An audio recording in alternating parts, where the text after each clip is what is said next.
ಓಂ ಶಾಂತಿ. ಇಂದಿನ ಪರಮಾತ್ಮನ ಮಹಾವಾಕ್ಯ ಮುರುಳಿ ದಿನಾಂಕ 7/12/2024. ಬಾಪ್ತಾದ ಮಧುಬನ. ಮಧುರ ಮಕ್ಕಳೇ, ಎಲ್ಲದಕ್ಕೂ ಆಧಾರ ನಮ್ಮ ಕರ್ಮ ಆಗಿದೆ.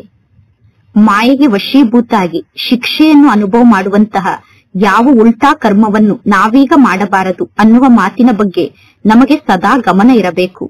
ಇಂದಿನ ಪ್ರಶ್ನೆ ಆಗಿದೆ, ಪರಮಾತ್ಮ ತಂದೆಯ ದೃಷ್ಟಿಯಲ್ಲಿ ಎಲ್ಲರಿಗಿಂತ ಹೆಚ್ಚು ಬುದ್ಧಿವಂತರು ಯಾರಾಗಿದ್ದಾರೆ? ಉತ್ತರ, ಯಾರಲ್ಲಿ ಪವಿತ್ರತೆಯ ಗುಣ ಧಾರಣೆಯಾಗಿದೆಯೋ ಅವರೇ ಬುದ್ಧಿವಂತರಾಗಿದ್ದಾರೆ ಮತ್ತು ಯಾರು ಪತಿತರಾಗಿದ್ದಾರೋ ಅವರು ಬುದ್ಧಿಹೀನರಾಗಿದ್ದಾರೆ. ಈ ಲಕ್ಷ್ಮೀನಾರಾಯಣರಿಗೆ ಎಲ್ಲರಿಗಿಂತ ಹೆಚ್ಚು ಬುದ್ಧಿವಂತರು ಎಂದು ಕರೆಯಬಹುದು. ಈಗ ಮಕ್ಕಳಾದ ನೀವು ಬುದ್ಧಿವಂತರಾಗುತ್ತಿದ್ದೀರಾ. ಇಲ್ಲಿ ಪವಿತ್ರತೆಯೇ ಮುಖ್ಯ ಆಗಿದೆ. ಆದ್ದರಿಂದ ಪರಮಾತ್ಮ ತಂದೆ ಎಚ್ಚರಿಕೆಯನ್ನು ನೀಡುತ್ತಾರೆ, ಮಕ್ಕಳೇ, ಕಣ್ಣು ನಿಮಗೆ ಮೋಸವನ್ನು ಮಾಡಬಾರದು. ಆದ್ದರಿಂದ ಈ ಕಣ್ಣಿನಿಂದ ಸ್ವಯಂನ ರಕ್ಷಣೆಯನ್ನು ಮಾಡಿಕೊಳ್ಳಿ. ಈ ಹಳೆಯ ಜಗತ್ತನ್ನು ನೋಡುತ್ತಿದ್ದರೂ ಕೂಡ ಈ ಜಗತ್ತನ್ನು ನೋಡದಂತೆ ಇರಬೇಕು. ಹೊಸ ಜಗತ್ತಾದ ಸ್ವರ್ಗವನ್ನು ನೀವು ನೆನಪು ಮಾಡಿ. ಓಂ ಶಾಂತಿ. ಮಧುರಾತಿ ಮಧುರ. ಅಗಲಿ ಹೋಗಿ ಮರಳಿ ಸಿಕ್ಕಿರುವ ಮಕ್ಕಳಿಗೆ ಗೊತ್ತಿದೆ, ಈ ಹಳೆಯ ಜಗತ್ತಿನಲ್ಲಿ ನಾವು ಕೆಲವು ದಿನದ ಅತಿಥಿಗಳಾಗಿದ್ದೇವೆ. ಜಗತ್ತಿನಲ್ಲಿರುವಂತಹ ಮನುಷ್ಯರು ತಿಳಿದುಕೊಂಡಿದ್ದಾರೆ ಇನ್ನು 40,000 ವರ್ಷದವರೆಗೂ ಈ ಕಲಿಯುಗ ಇದೇ ರೀತಿ ಇರುತ್ತದೆ ಎಂದು. ಈಗ ಮಕ್ಕಳಿಗಂತೂ ನಿಶ್ಚಯ ಇದೆ. ಈ ಮಾತನ್ನು ನೀವು ಎಂದೂ ಮರೆಯಬೇಡಿ. ನೀವೀಗ ಇಲ್ಲಿ ಪರಮಾತ್ಮ ತಂದೆಯ ಸಮ್ಮುಖದಲ್ಲಿ ಕುಳಿತಿದ್ದೀರಾ ಅಂದ ಮೇಲೆ ಖುಷಿಯಿಂದ ಆಂತರ್ಯದಲ್ಲಿ ನೀವು ಗದ್ಗದಿತರಾಗಬೇಕು. ನೀವು ಈ ಕಣ್ಣಿನಿಂದ ಏನೆಲ್ಲವನ್ನು ನೋಡುತ್ತಿದ್ದೀರೋ ಆ ಎಲ್ಲಾ ವಸ್ತುಗಳ ವಿನಾಶ ಅವಶ್ಯವಾಗಿ ಆಗುತ್ತದೆ. ಆತ್ಮ ಅವಿನಾಶಿಯಾಗಿದೆ. ಆತ್ಮನಾದ ನಾನು 84 ಜನ್ಮವನ್ನು ಪಡೆದುಕೊಂಡಿದ್ದೇನೆ. ಈಗ ಪರಮಾತ್ಮ ತಂದೆ ನನ್ನನ್ನು ವಾಪಸ್ ಮನೆಗೆ ಕರೆದುಕೊಂಡು ಹೋಗುವುದಕ್ಕೋಸ್ಕರ ಈ ಜಗತ್ತಿಗೆ ಬಂದಿದ್ದಾರೆ. ಈ ಹಳೆಯ ಜಗತ್ತಿನ ಸಮಯ ಯಾವಾಗ ಪೂರ್ಣ ಆಗುತ್ತದೆಯೋ ಆಗ ಹೊಸ ಜಗತ್ತನ್ನು ನಿರ್ಮಾಣ ಮಾಡಲು ಪರಮಾತ್ಮ ತಂದೆ ಬರುತ್ತಾರೆ. ಹೊಸ ಜಗತ್ತು ಪುನಃ ಹಳೆಯದಾಗುತ್ತದೆ, ಹಳೆಯ ಜಗತ್ತು ಪುನಃ ಹೊಸ ಜಗತ್ತಾಗುತ್ತದೆ. ಹೊಸ ಜಗತ್ತು ಹೇಗೆ ಹಳೆಯ ಜಗತ್ತಾಗುತ್ತದೆ, ಹಳೆಯ ಜಗತ್ತು ಹೇಗೆ ಹೊಸ ಜಗತ್ತಾಗುತ್ತದೆ ಅನ್ನುವ ಜ್ಞಾನ ಈಗ ನಿಮ್ಮ ಬುದ್ಧಿಯಲ್ಲಿ ಇದೆ. ನಾವು ಅನೇಕ ಬಾರಿ ಈ ನಾಟಕ ಚಕ್ರದಲ್ಲಿ ಪಾತ್ರವನ್ನು ಅಭಿನಯ ಮಾಡಿದ್ದೇವೆ. ಈಗ ಈ ಚಕ್ರ ಪೂರ್ಣ ಆಗುತ್ತಾ ಇದೆ. ಹೊಸ ಜಗತ್ತಿನಲ್ಲಿ ಕೆಲವೇ ಜನ ದೇವತೆಗಳು ಇರುತ್ತಾರೆ. ಹೊಸ ಜಗತ್ತಿನಲ್ಲಿ ಮನುಷ್ಯರು ಇರುವುದಿಲ್ಲ. ಇನ್ನು ಎಲ್ಲದಕ್ಕೂ ಆಧಾರ ಕರ್ಮ ಆಗಿದೆ. ಮನುಷ್ಯರು ಉಲ್ಟಾ ಕರ್ಮವನ್ನು ಮಾಡುತ್ತಾರೆ. ಅಂದ ಮೇಲೆ ಆ ಉಲ್ಟಾ ಕರ್ಮ ಅವಶ್ಯವಾಗಿ ಅವರ ಮನಸ್ಸನ್ನು ತಿನ್ನುತ್ತದೆ. ಆದ್ದರಿಂದ ಪರಮಾತ್ಮ ತಂದೆ ಕೇಳುತ್ತಾರೆ, ಈ ಜನ್ಮದಲ್ಲಿ ನೀವು ಅಂತಹ ಯಾವುದೇ ಪಾಪದ ಕಾರ್ಯವನ್ನು ಮಾಡಿಲ್ಲ ತಾನೆ?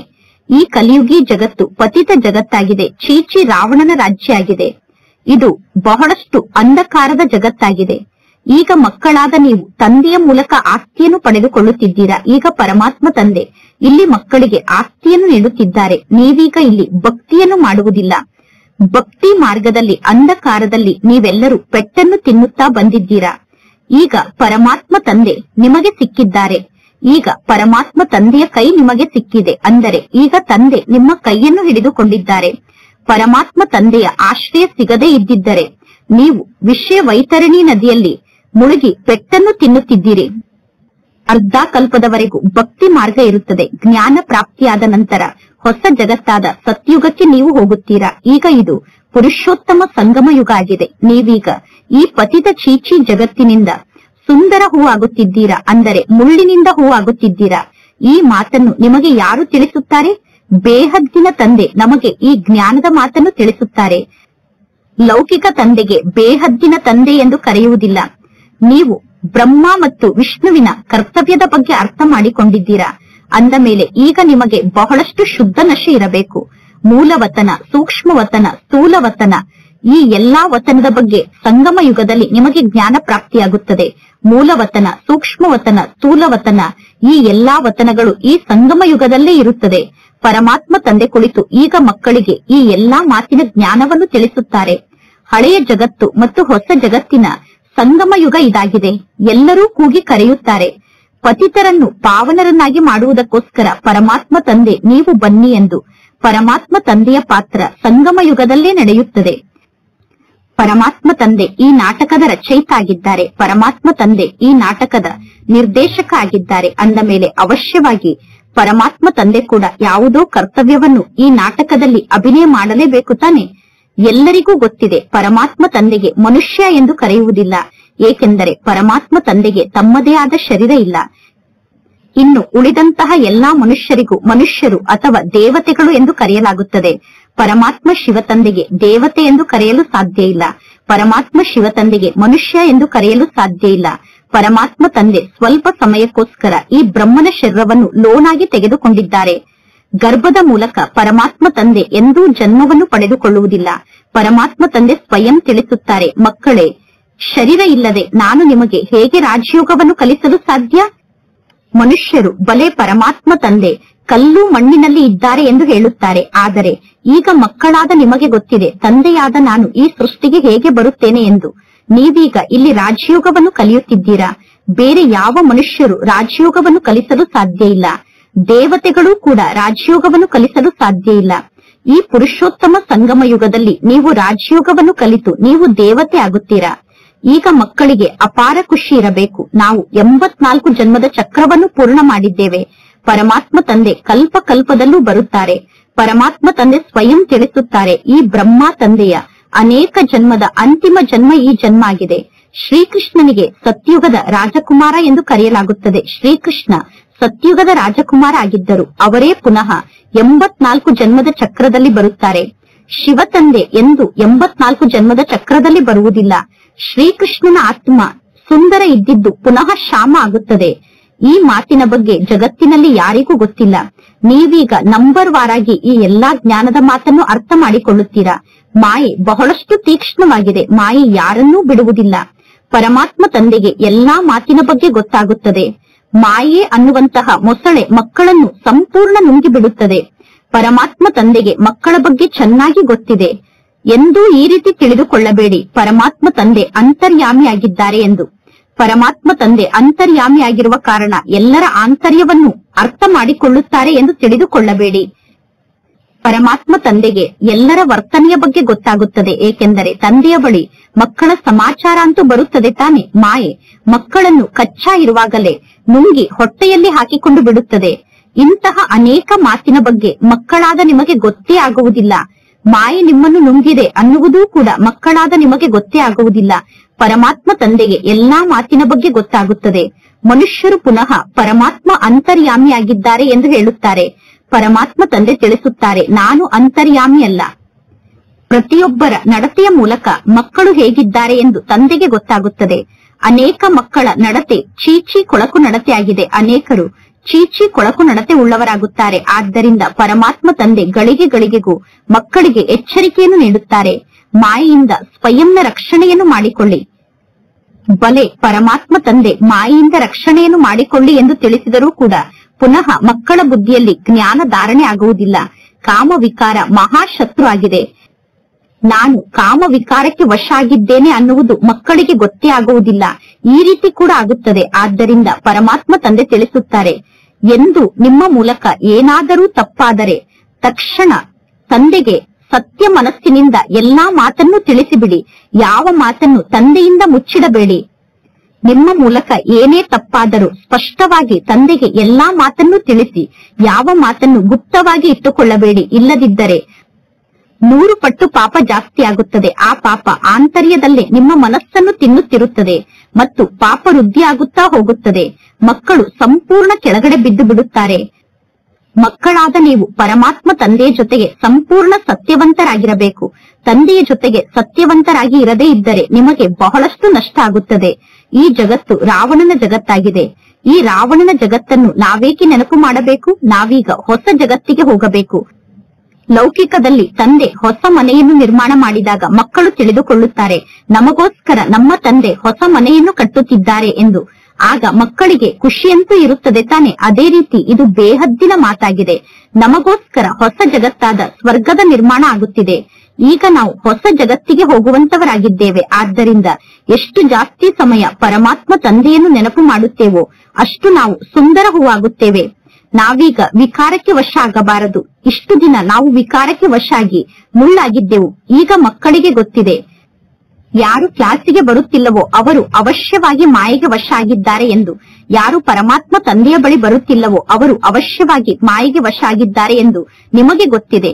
ಯಾರು ಮಾಯೆಗೆ ವಶ ಆಗಿದ್ದಾರೋ ಅವರು ತಂದೆಯ ಬಳಿ ಬರುವುದೇ ಇಲ್ಲ. ಅಂತವರು ಯಜ್ಞದ್ರೋಹಿಗಳಾಗಿ ಬಿಟ್ಟಿದ್ದಾರೆ, ಹಳೆಯ ಶತ್ರುವಿನ ಬಳಿ ಹೋಗಿ ಸೇರಿಕೊಂಡಿದ್ದಾರೆ. ಈ ರೀತಿ ಮಾಯೆ ಅನೇಕರನ್ನು ನುಂಗಿ ಬಿಡುತ್ತದೆ. ಮಕ್ಕಳ ಜೀವನವೇ ಸಮಾಪ್ತಿಯಾಗಿ ಬಿಡುತ್ತದೆ. ಜ್ಞಾನ ಮಾರ್ಗದಿಂದ ಮಾಯೆ ಮಕ್ಕಳ ಜೀವನವನ್ನು ಸಮಾಪ್ತಿ ಮಾಡಿಬಿಡುತ್ತದೆ. ಬಹಳ ಒಳ್ಳೊಳ್ಳೆಯ ಮಕ್ಕಳಿದ್ದಾರೆ. ಅವರು ಪರಮಾತ್ಮ ತಂದೆಯ ಸಮ್ಮುಖದಲ್ಲಿ ತಂದೆಗೆ ಹೇಳಿ ಹೋಗುತ್ತಾರೆ, ಬಾಬಾ ನಾನು ಈ ರೀತಿ ಮಾಡಿ ತೋರಿಸುತ್ತೇನೆ, ಈ ರೀತಿ ಮಾಡುತ್ತೇನೆ, ಆ ರೀತಿ ಮಾಡುತ್ತೇನೆ ಎಂದು.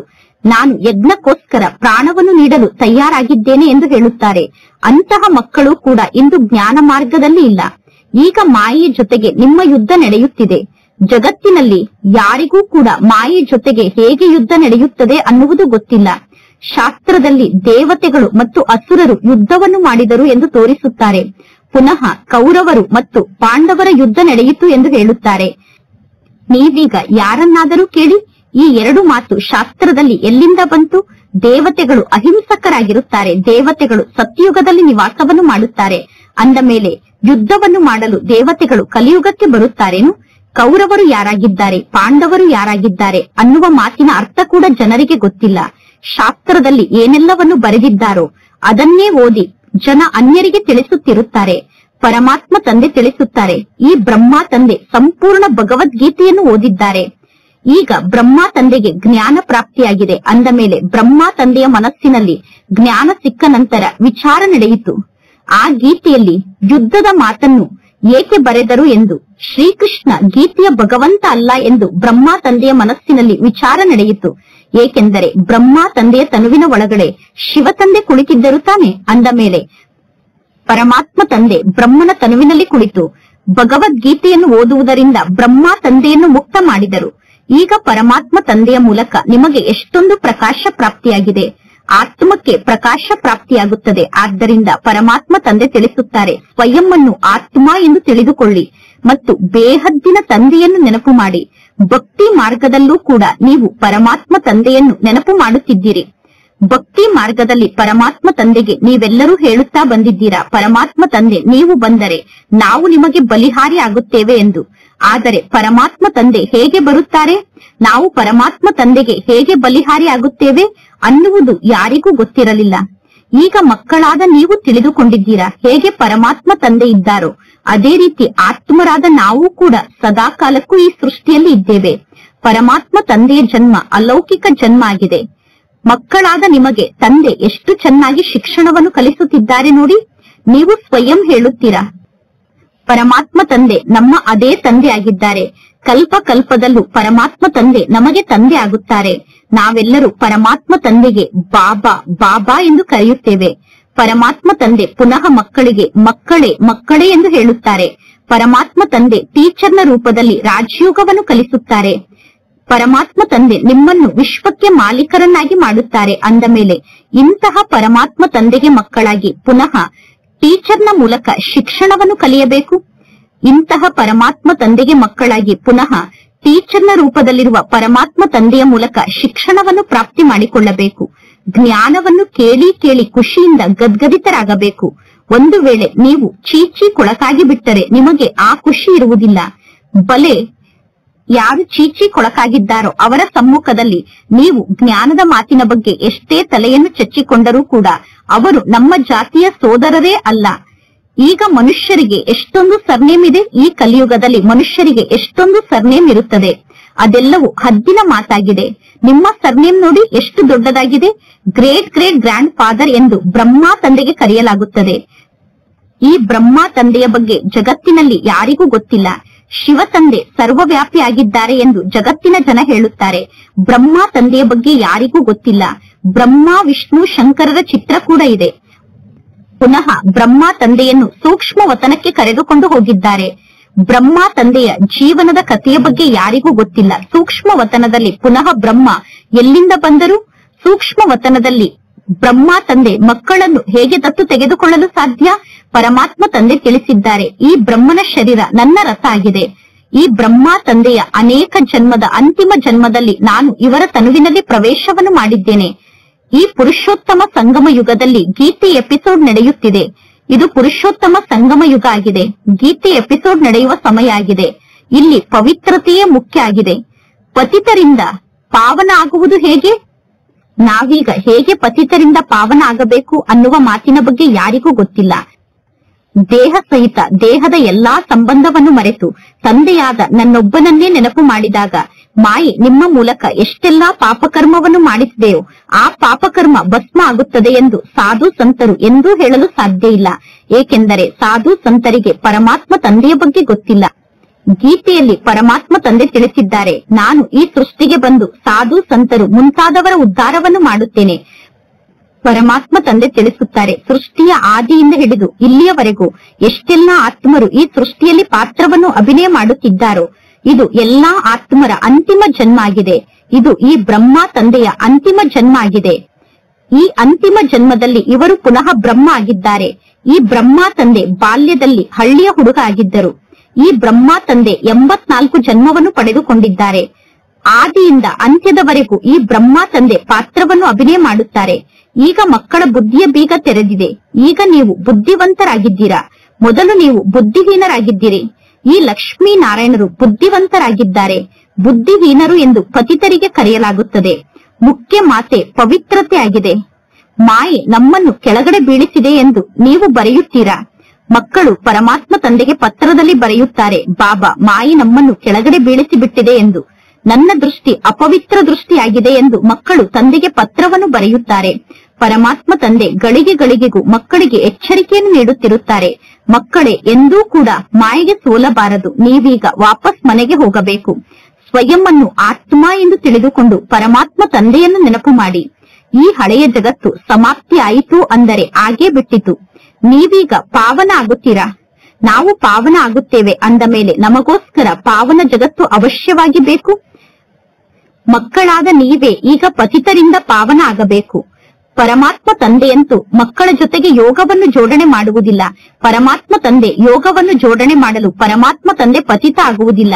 ಪರಮಾತ್ಮ ತಂದೆ ತಿಳಿಸುತ್ತಾರೆ, ನಾನು ನಿಮ್ಮ ಸೇವೆಯಲ್ಲಿ ಉಪಸ್ಥಿತ ಆಗುತ್ತೇನೆ. ನೀವೇ ತಂದೆಯಾದ ನನ್ನನ್ನು ಬೇಡಿಕೊಂಡಿದ್ದೀರಾ. ಪರಮಾತ್ಮ ತಂದೆ ನೀವು ಬಂದು ನಮ್ಮನ್ನು ಪತಿತರಿಂದ ಪಾವನ ಮಾಡಿ ಎಂದು ನೀವು ಕರೆದಿರುವ ಕಾರಣ ನಾನು ಈ ಸೃಷ್ಟಿಗೆ ಬಂದಿದ್ದೇನೆ. ನೀವು ಪತಿತ ಪಾವನ ಬನ್ನಿ ಎಂದು ಹೇಳಿದ್ದಕ್ಕೆ ನಾನು ಈ ಸೃಷ್ಟಿಗೆ ಬಂದಿದ್ದೇನೆ. ನಿಮಗೆ ನಾನು ಬಹಳ ಸಹಜವಾದ ಮಾರ್ಗವನ್ನು ತೋರಿಸುತ್ತೇನೆ. ಕೇವಲ ಮನ್ಮನಾಭವ ಅನ್ನುವ ಶಬ್ದವನ್ನು ನೆನಪಿನಲ್ಲಿ ಇಟ್ಟುಕೊಳ್ಳಿ. ಭಗವಾನ್ ವಾಚಾಗಿದೆ. ಗೀತೆಯಲ್ಲಿ ಕೇವಲ ಶ್ರೀಕೃಷ್ಣನ ಹೆಸರನ್ನು ತೋರಿಸಿರುವ ಕಾರಣ ಎಲ್ಲರೂ ಪರಮಾತ್ಮ ತಂದೆಯನ್ನು ಮರೆತು ಬಿಟ್ಟಿದ್ದಾರೆ. ಪರಮಾತ್ಮ ತಂದೆ ನಂಬರ್ 1 ಆಗಿದ್ದಾರೆ. ಶ್ರೀಕೃಷ್ಣ ಸೆಕೆಂಡ್ ನಂಬರ್ನಲ್ಲಿ ಇದ್ದಾರೆ. ಪರಮಾತ್ಮ ತಂದೆ ಪರಮಧಾಮಕ್ಕೆ ಮಾಲೀಕ ಆಗಿದ್ದಾರೆ. ಶ್ರೀಕೃಷ್ಣ ವೈಕುಂಠಕ್ಕೆ ಮಾಲೀಕ ಆಗಿದ್ದಾರೆ. ಸೂಕ್ಷ್ಮ ವತನದಲ್ಲಿ ಯಾವ ಪಾತ್ರವೂ ನಡೆಯುವುದಿಲ್ಲ.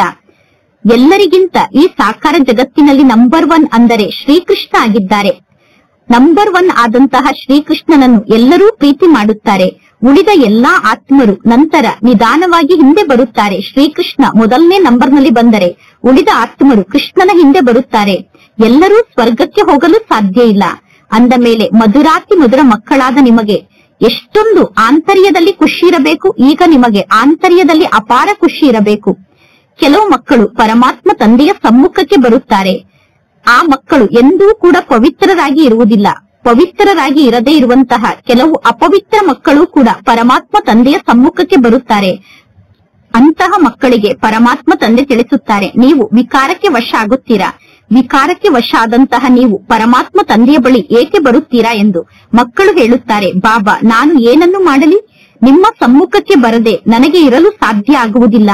ಆದರೆ ನಾನು ಇಲ್ಲಿಗೆ ಏಕೆ ಬರುತ್ತೇನೆ ಅಂದರೆ ಇಲ್ಲಿಗೆ ಬಂದಾಗ ಯಾವುದಾದರೂ ಒಂದು ಜ್ಞಾನದ ಬಾಣ ನನಗೆ ನಾಟಬಹುದು ಎಂದು ಮಧುಬನಕ್ಕೆ ನಾನು ಬರುತ್ತೇನೆ ಎಂದು ಪತಿತ ಆತ್ಮರು ತಂದೆಗೆ ಹೇಳುತ್ತಾರೆ.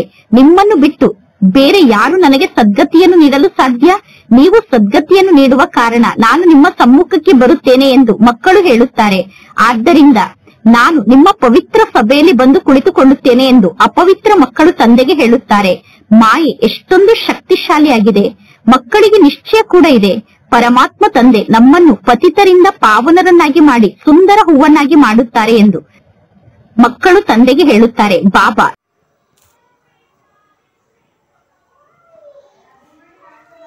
ಶಬ್ದವನ್ನು ನೆನಪಿನಲ್ಲಿ ಇಟ್ಟುಕೊಳ್ಳಿ.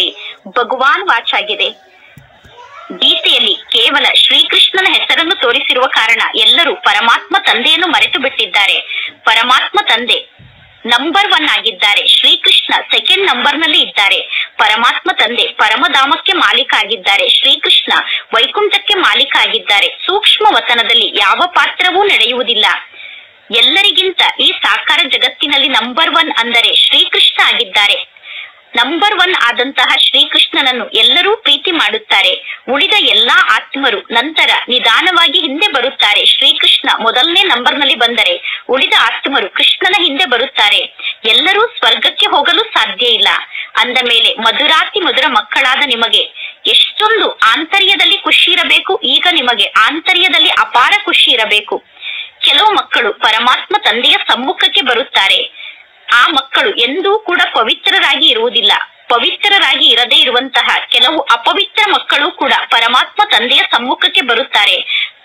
ಅಂತಹ ಮಕ್ಕಳಿಗೆ ಪರಮಾತ್ಮ ತಂದೆ ತಿಳಿಸುತ್ತಾರೆ, ನೀವು ವಿಕಾರಕ್ಕೆ ವಶ ಆಗುತ್ತೀರಾ. ವಿಕಾರಕ್ಕೆ ವಶ ಆದಂತಹ ನೀವು ಪರಮಾತ್ಮ ತಂದೆಯ ಬಳಿ ಏಕೆ ಬರುತ್ತೀರಾ ಎಂದು ಮಕ್ಕಳು ಹೇಳುತ್ತಾರೆ, ಬಾಬಾ ನಾನು ಏನನ್ನು ಮಾಡಲಿ, ನಿಮ್ಮ ಸಮ್ಮುಖಕ್ಕೆ ಬರದೆ ನನಗೆ ಇರಲು ಸಾಧ್ಯ ಆಗುವುದಿಲ್ಲ. ಆದರೆ ನಾನು ಇಲ್ಲಿಗೆ ಏಕೆ ಬರುತ್ತೇನೆ ಅಂದರೆ ಇಲ್ಲಿಗೆ ಬಂದಾಗ ಯಾವುದಾದರೂ ಒಂದು ಜ್ಞಾನದ ಬಾಣ ನನಗೆ ನಾಟಬಹುದು ಎಂದು ಮಧುಬನಕ್ಕೆ ನಾನು ಬರುತ್ತೇನೆ ಎಂದು ಪತಿತ ಆತ್ಮರು ತಂದೆಗೆ ಹೇಳುತ್ತಾರೆ. ನಿಮ್ಮನ್ನು ಬಿಟ್ಟು ಬೇರೆ ಯಾರು ನನಗೆ ಸದ್ಗತಿಯನ್ನು ನೀಡಲು ಸಾಧ್ಯ? ನೀವು ಸದ್ಗತಿಯನ್ನು ನೀಡುವ ಕಾರಣ ನಾನು ನಿಮ್ಮ ಸಮ್ಮುಖಕ್ಕೆ ಬರುತ್ತೇನೆ ಎಂದು ಮಕ್ಕಳು ಹೇಳುತ್ತಾರೆ. ಆದ್ದರಿಂದ ನಾನು ನಿಮ್ಮ ಪವಿತ್ರ ಸಭೆಯಲ್ಲಿ ಬಂದು ಕುಳಿತುಕೊಳ್ಳುತ್ತೇನೆ ಎಂದು ಅಪವಿತ್ರ ಮಕ್ಕಳು ತಂದೆಗೆ ಹೇಳುತ್ತಾರೆ. ಮಾಯೆ ಎಷ್ಟೊಂದು ಶಕ್ತಿಶಾಲಿಯಾಗಿದೆ. ಮಕ್ಕಳಿಗೆ ನಿಶ್ಚಯ ಕೂಡ ಇದೆ, ಪರಮಾತ್ಮ ತಂದೆ ನಮ್ಮನ್ನು ಪತಿತರಿಂದ ಪಾವನರನ್ನಾಗಿ ಮಾಡಿ ಸುಂದರ ಹೂವನ್ನಾಗಿ ಮಾಡುತ್ತಾರೆ ಎಂದು. ಮಕ್ಕಳು ತಂದೆಗೆ ಹೇಳುತ್ತಾರೆ, ಬಾಬಾ ನಾನು ಏನನ್ನು ಮಾಡಲಿ, ನನಗೆ ಪವಿತ್ರ ಆತ್ಮಾಗಿ ಇರಲು ಸಾಧ್ಯ ಇಲ್ಲ, ನಾನು ವಿಕಾರಕ್ಕೆ ವಶ ಆಗಿದ್ದೇನೆ. ಆದರೂ ನಿಮ್ಮ ಸಮ್ಮುಖದಲ್ಲಿ ಸತ್ಯವನ್ನು ಹೇಳುತ್ತಿದ್ದೇನೆ. ಸತ್ಯವನ್ನು ಹೇಳುವುದರಿಂದ ಎಂದಾದರೂ ನನ್ನ ಜೀವನ ಸ್ವಲ್ಪ ಸುಧಾರಣೆ ಆಗಬಹುದು ಎಂದು ಸತ್ಯವನ್ನು ಹೇಳುತ್ತಿದ್ದೇನೆ ಎಂದು ಮಕ್ಕಳು ಹೇಳುತ್ತಾರೆ. ನಮಗೆ ಈ ಮಾತಿನ ನಿಶ್ಚಯ ಇದೆ, ತಂದೆಯಾದ ನಿಮ್ಮ ಮೂಲಕವೇ ನಾವು ಸುಧಾರಣೆ ಆಗುತ್ತೇವೆ ಅನ್ನುವ ನಿಶ್ಚಯ ನಮಗೆ ಇದೆ ಎಂದು ಮಕ್ಕಳು ಹೇಳುತ್ತಾರೆ. ಪರಮಾತ್ಮ ತಂದೆಗೆ ಇಂತಹ ಮಕ್ಕಳ ಬಗ್ಗೆ ಕರುಣೆ ಬರುತ್ತದೆ. ಪುನಃ ನಾಟಕದ ಅನುಸಾರ ಮುಂದಿನ ಕಲ್ಪದಲ್ಲೂ ಇದೇ ರೀತಿ ನಡೆಯುತ್ತದೆ. ಇದ್ಯಾವುದೂ ಹೊಸ ಮಾತಲ್ಲ, ನಥಿಂಗ್ ನ್ಯೂ. ಪರಮಾತ್ಮ ತಂದೆ ಪ್ರತಿದಿನ ಮಕ್ಕಳಿಗೆ ಶ್ರೀಮತವನ್ನು ನೀಡುತ್ತಾರೆ. ಕೆಲವರು ಆ ಶ್ರೀಮತವನ್ನು ಕಾರ್ಯರೂಪದಲ್ಲಿ ತರುತ್ತಾರೆ. ನೀವು ಶ್ರೀಮತದಂತೆ ನಡೆಯದೇ ಇದ್ದರೆ ತಂದೆ ಏನನ್ನು ಮಾಡಲು ಸಾಧ್ಯ? ಪರಮಾತ್ಮ ತಂದೆ ತಿಳಿದುಕೊಳ್ಳುತ್ತಾರೆ, ನಾಟಕದಲ್ಲಿ ಇವರ ಪಾತ್ರ ಇದೇ ರೀತಿ ಇರಬಹುದು ಎಂದು. ಎಲ್ಲರೂ ರಾಜಾರಾಣಿ ಆಗಲು ಸಾಧ್ಯ ಇಲ್ಲ, ಎಲ್ಲರೂ ರಾಜಾರಾಣಿ ಆಗುವುದಿಲ್ಲ. ರಾಜ್ಯಧಾನಿ ಸ್ಥಾಪನೆ ಆಗುತ್ತಿದೆ. ರಾಜ್ಯಧಾನಿಯಲ್ಲಿ ಎಲ್ಲಾ ಪ್ರಕಾರದ ಆತ್ಮರೂ ಬೇಕು. ಪುನಃ ಪರಮಾತ್ಮ ತಂದೆ ತಿಳಿಸುತ್ತಾರೆ, ಮಕ್ಕಳೇ ಎಂದೂ ಕೂಡ ಸಾಹಸವನ್ನು ಬಿಡಬೇಡಿ, ಎಂದೂ ಧೈರ್ಯವನ್ನು ಕಳೆದುಕೊಳ್ಳಬೇಡಿ. ನೀವು ಧೈರ್ಯಶಾಲಿಗಳಾಗಿದ್ದಾಗ ಮಾತ್ರ ಪುರುಷಾರ್ಥದಲ್ಲಿ ಮುಂದೆ ಹೋಗಬಹುದು. ಒಳ್ಳೆಯದು. ಮಧುರಾತಿ ಮಧುರ ಅಗಲಿ ಹೋಗಿ ಮರಳಿ ಸಿಕ್ಕಿರುವ ಮಕ್ಕಳ ಪ್ರತಿ ಮಾತ್ಪಿತಾ ಬಾಪ್ತಾದರವರ ನೆನಪು, ಪ್ರೀತಿ ಹಾಗೂ ಸುಪ್ರಭಾತ. ಆತ್ಮಿಕ ಮಕ್ಕಳಿಗೆ ಆತ್ಮಿಕ ತಂದೆಯ ನಮಸ್ತೆ, ಆತ್ಮಿಕ ತಂದೆಗೆ ಆತ್ಮಿಕ ಮಕ್ಕಳ ನೆನಪು, ಪ್ರೀತಿ ಹಾಗೂ ನಮಸ್ತೆ ನಮಸ್ತೆ ನಮಸ್ತೆ. ಧಾರಣೆಗೋಸ್ಕರ ಮುಖ್ಯ ಸಾರ. ಫಸ್ಟ್ ಪಾಯಿಂಟ್, ಪರಮಾತ್ಮ ತಂದೆಯ ಜೊತೆಗೆ ಸದಾ ಸತ್ಯತೆಯಿಂದ ಇರಬೇಕು.